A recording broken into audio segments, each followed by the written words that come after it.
And we just found out moments ago that power will continue to be out at the governor's mansion at least until midnight as crews work on some kind of broken wire. You can see they're very actively still cleaning up all the damage this morning. A garbage truck with waste management hit an overhead fiber optic wire on 5th Street, pulling down several power poles and lines across Edwards downtown. Springfield police say it was an accident and aren't pursuing criminal charges. Certainly a shocking situation for a local man forced to evacuate his apartment this morning. I stepped out to look out my front window, and you could see the pop of the electricity. There was a truck down there that had a wire on it, and the truck lights were kind of surging on and off. It was just after 8 Wednesday morning when a waste management garbage truck pulled down several power lines and poles right in front of Brian Wojcicki's apartment. Eventually I realized it was the electricity I was feeling and not my heart racing, and then I walked around to the back to kind of get out of the building. Standing in his apartment, he said he could feel the electricity.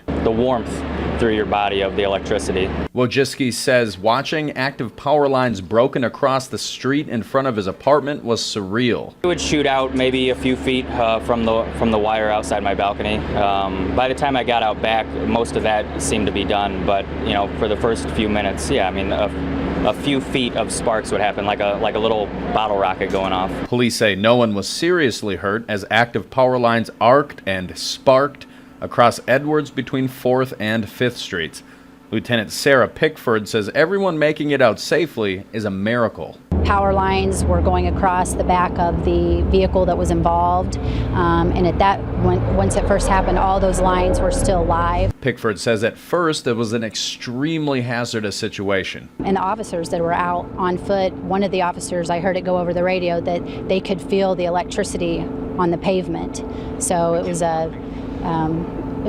a delicate situation. People evacuated from their apartments in this area this morning. We're told they're likely going to be able to return tonight, where power will be restored there about 8 or 9 o'clock tonight. Edwards, though, will remain closed on this stretch between 4th and 5th as crews continue to work on this overnight. Live in Springfield, Cadotte, News Channel 20.